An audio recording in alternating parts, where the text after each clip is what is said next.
नमस्कार प्यारे बच्चों, कैसे हो आप? उम्मीद करते हैं अच्छे होंगे। प्यारे बच्चों, आज हम जो है कक्षा 8 के अंदर विज्ञान के अंदर एक नया प्रकरण पढ़ेंगे, पुष्प में जनन। पुष्प के अंदर जनन का अपन अध्ययन करेंगे।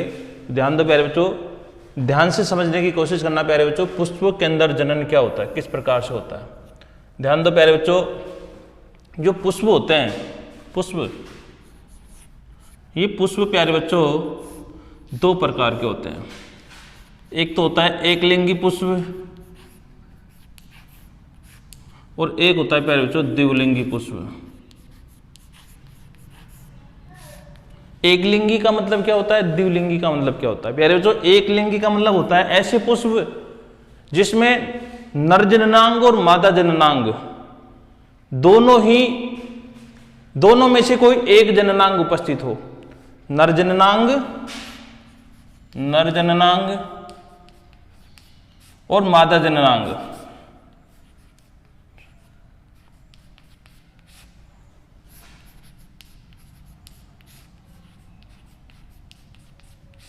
नर जननांग और मादा जननांग में से कोई सा भी एक जननांग उपस्थित हो तो उसे कहेंगे अपन एकलिंगी पुष्प। और प्यारे बच्चों, जिसमें दोनों उपस्थित हो, इसमें तो केवल एक उपस्थित हो, और जिसमें दोनों उपस्थित हो, नर जननांग भी उपस्थित हो और मादा भी उपस्थित हो, तो ऐसे को कहेंगे अपन द्विलिंगी। इसको उभयलिंगी भी बोल सकते हैं प्यारे बच्चों, अपन उभयलिंगी भी इसको अपन बोल सकते हैं।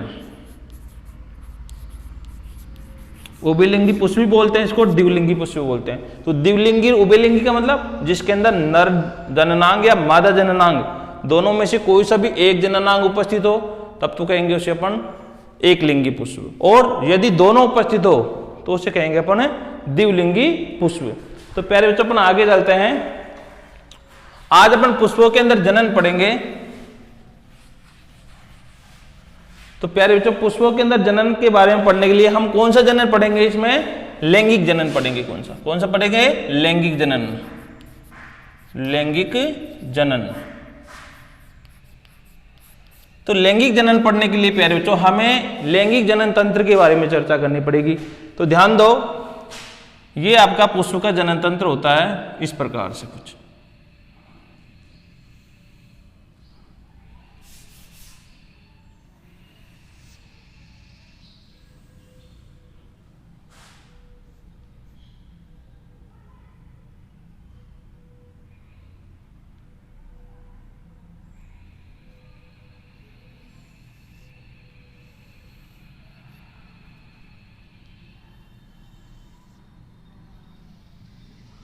इस प्रकार से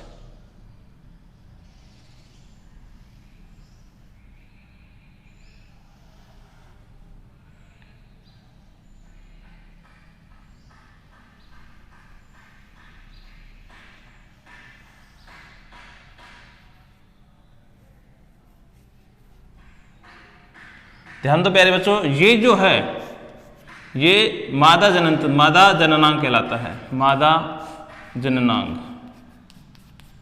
मादा जननांग। और ये जो भाग है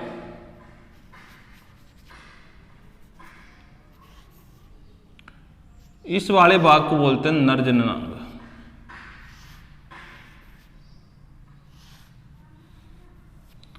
प्यारे बच्चों, ये जो भाग दिख रहा है तुम्हें शंख के समान, नारियल के समान, इस वाले भाग को बोलते हैं अंडाशय। क्या बोलते हैं प्यारे बच्चों? अंडाशय। ये वाला भाग है अंडाशय। प्यारे बच्चों, ये जो भाग है इसको बोलते हैं प्रागनली।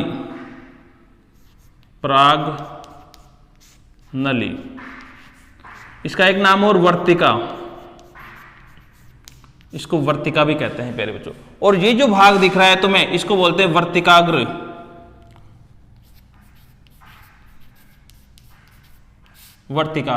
और प्यारे बच्चों, ये जो दिख रहा है तुम्हें इसको बोलते हैं परागकोश।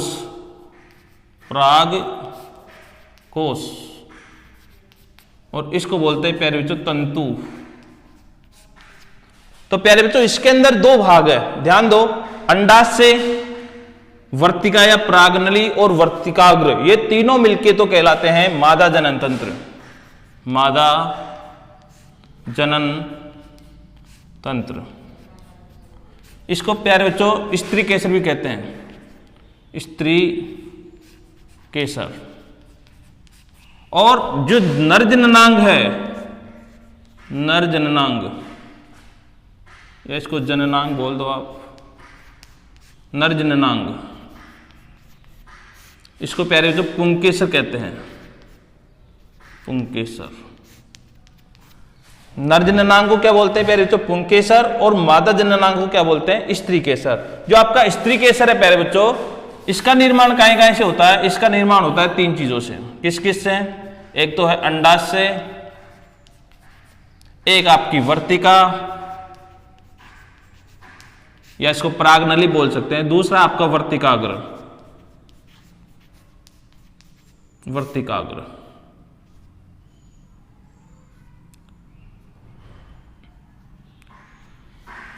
ये तीनों मिलके, अंडाशय, वर्तिका और वर्तिकाग्र मिलके क्या कहलाता है? मादा जननांग या स्त्री केसर। और प्यारे बच्चों, जो आपका नर जननांग है उसको बोलते हैं अपन पुंकेसर। ये 2 भागों से मिलके होते हैं। किस किस से? परागकोश और तंतु। इन दोनों से मिलके जो बनता है वो क्या बनता है? नर जननांग। प्यारे बच्चों, मैंने बताया था पुष्प 2 प्रकार के होते हैं, एकलिंगी और द्विलिंगी। एकलिंगी पुष्प कौन से होते हैं? जिसके अंदर या तो स्त्री केसर उपस्थित हो या पुंकेसर उपस्थित हो, दोनों में से कोई सा भी एक उपस्थित हो तो वो कहलाता है एकलिंगी पुष्प। लेकिन जिसमें दोनों उपस्थित हो, स्त्री केसर भी उपस्थित हो और पुंकेसर भी उपस्थित हो, तो वो ऐसे पुष्प कहलाते हैं द्विलिंगी पुष्प। तो प्यारे बच्चों, हम जो जिस पुष्प की बात कर रहे हैं वो कैसा पुष्प है? द्विलिंगी पुष्प। क्योंकि इसके अंदर दोनों जननांग उपस्थित है, नर जननांग भी उपस्थित है तो मादा जननांग भी उपस्थित है।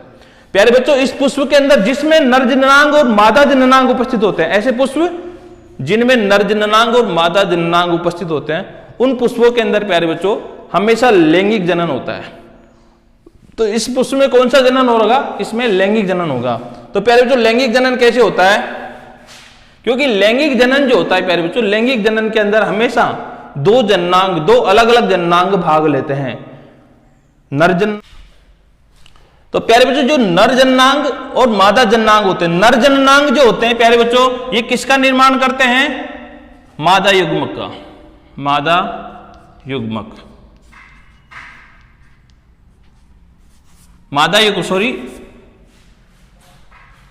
प्यारे बच्चों, जो मादा जननांग होता है ये किसका निर्माण करता है? ये कहता है मादा युग्मक, मादा युग्मक। मादा युग्मक कौन से होते हैं प्यारे बच्चों? अंडाणु। और नर युग्मक कौन से होते हैं प्यारे बच्चों? नर युग्मक ये होते हैं शुक्राणु, सॉरी परागकण। नर युग्मक के रूप में कौन होते हैं? परागकण। और मादा युग्मक के रूप में कौन होता है? अंडाणु। अब प्यारे बच्चों ध्यान दो, मैंने आपको समझाया, अभी तो पुष्प के जनन अंगों के बारे में बात कर रहे हैं। पुष्प के कितने प्रकार के जनन अंग होते हैं? पुष्प में 2 प्रकार के जनन अंग होते हैं, एक तो मादा जननांग और एक नर जननांग। मादा जननांग के रूप में कौन होता है? स्त्री केसर। स्त्री केसर का निर्माण किन किन से होता है? अंडाशय से, वर्तिका और वर्तिकाग्र से। नर जननांग का निर्माण, नर जननांग को क्या बोलते हैं? पुंकेसर। और इसका निर्माण किससे होता है? परागकोश और तंतु। अब ध्यान दो प्यारे बच्चों, मैं इसको मिटा रहा हूं यहां से।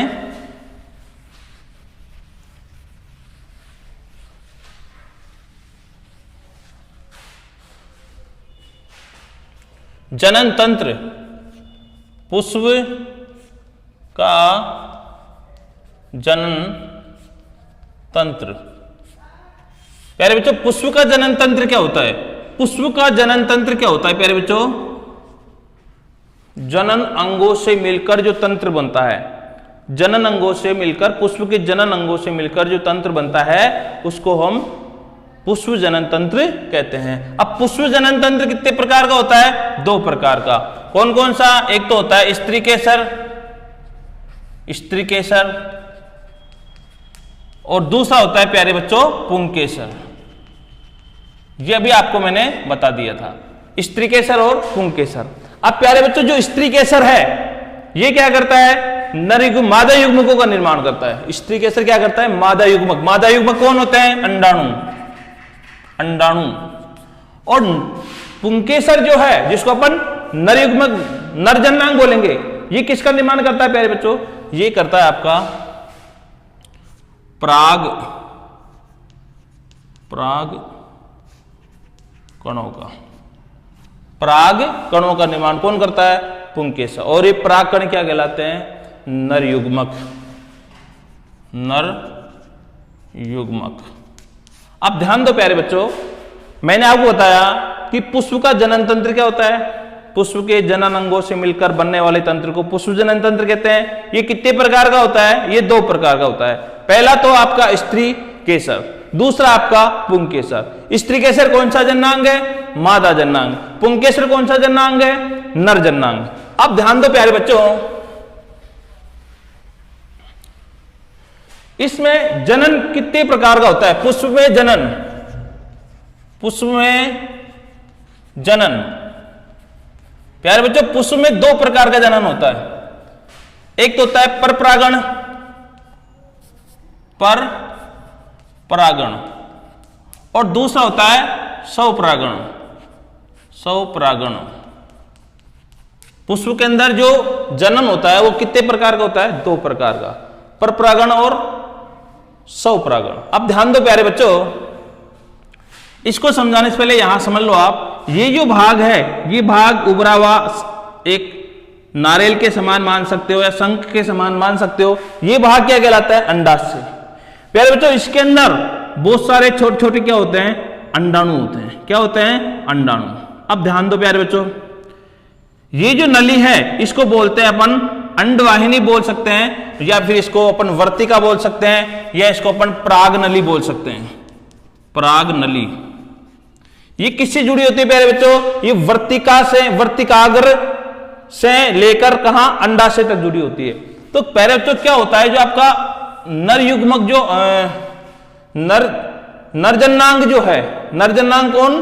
पुंकेसर। ये क्या करते हैं प्यारे बच्चों? पराग कणों का निर्माण करते हैं। क्या करते हैं? पराग कणों का निर्माण करते हैं। ये सब छोटे छोटे पराग कणों का निर्माण करते हैं। और ये पराग कण क्या कहलाते हैं प्यारे बच्चों? नर युग्मक। कौन? पराग कण। इन पराग कणों को क्या कहते हैं? नर युग्मक। और प्यारे बच्चों, जो अंडाशय के अंदर जो होते हैं अंडाणु, अंडाशय में क्या होता है? अंडाणु। इनको क्या बोलते हैं? मादा युग्मक। अंडाणु इधर लिख देता हूं मैं, अंडाणु। इनको क्या बोलते हैं प्यारे बच्चों? मादा युग्मक। अब प्यारे बच्चों होता क्या है, जब नर युग्मक और मादा युग्मक,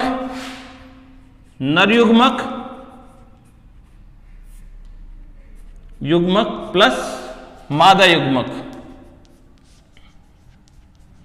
दोनों का जब मिलान होता है तो प्यारे बच्चों यहां पर युग्मनज बनता है। किससे बनता है? युग्मनज। और प्यारे बच्चों ये युग्मनज धीरे धीरे विकास करके परिवर्तित होकर किसमें बदल जाता है? फल में बदल जाता है। और इस प्रकार से पुष्प से फल बन जाता है। तो प्यारे बच्चों, हम ये तो समझ में आ गए हमारी कि युग्मनज का निर्माण कैसे होता है। निषेचन कब होगा? जब नर युग्मक और मादा युग्मक आपस में जुड़ जाएंगे तो उनसे क्या बनेगा? युग्मनज। और इस युग्मनज में धीरे धीरे परिवर्तन होगा, विकास होगा, और फिर वो किस में बदल जाएगा? फल में बदल जाएगा। तो प्यारे बच्चों, ये जो मिलने का जो तरीका है, ये 2 प्रकार से मिलते हैं। किस किस प्रकार से? परपरागण और स्वपरागण। परपरागण का मतलब क्या है प्यारे बच्चों? ये परागकण पराग कोशों से कहां आते हैं? वर्तिका के ऊपर आते हैं। और वर्तिका से कहां जाते हैं? इस पराग नली में से होते हुए, या वर्तिका में से होते हुआ कहां आएगा? ये सीधा आएगा ये अंडाशय में। और अंडाशय में आकर इनका युग्मनज हो जाएगा, अर्थात अंडाणु और शुक्राणु आपस में, या फिर परागकण और जो आपके अंडाणु आपस में मिल जाएंगे और यहां पे युग्मनज बन जाएगा। और युग्मनज बनते ही किस में बदल जाएगा? फल में बदल जाएगा। लेकिन प्यारे बच्चों, यहां पर जो ये क्रिया है, ये परागकण जो आते हैं, अगर मान लो इसी पुष्प के परागकण इसी पुष्प के वर्तिका पर आते हैं, वर्तिकाग्र पर आते हैं, तब तो होता है वो स्वपरागण। और यदि इस पुष्प के जो परागकण है ये दूसरे पुष्प के वर्तिका पर वर्तिकाग्र पर चले जाते हैं। जैसे एक पुष्प और है, मान लो यहां पर इस प्रकार से, और यहां पर इस प्रकार से, ये यहां पे अगर मान लो इसके परागकण यहां पर आ जाते हैं, कैसे आ जाते हैं? हवा के माध्यम से आ जाते हैं, पानी के माध्यम से आ जाते हैं, पशु पक्षियों के माध्यम से आ जाते हैं, मधुमक्खियों के माध्यम से आ जाते हैं। कैसे भी ये परागकण यदि दूसरे पुष्प के वर्तिकाग्र पर चले जाते हैं तो ऐसी कंडीशन में इसके परागकण इस वाले वर्तिकाग्र पर आ जाते हैं और फिर यहां पर निषेचन हो जाता है, तो इसको बोलते हैं अपन पर परागण, मतलब दूसरे के साथ परागण। दूसरे के साथ जो परागण होता है वो इस प्रकार से होता है, किसी पुष्प के पराग कोशों से जो परागकण है वो उठकर किसी माध्यम से दूसरे पुष्प के पराग वर्तिका पर चले जाते हैं, तो ऐसी कंडीशन को बोलते हैं हम पर परागण। और यदि इसी पुष्प के परागकण इसी पुष्प के वर्तिका पर आ जाते हैं तो इसको बोलते हैं स्वपरागण। इस प्रकार से दो प्रकार का जो है आपका जनन होता है इसमें।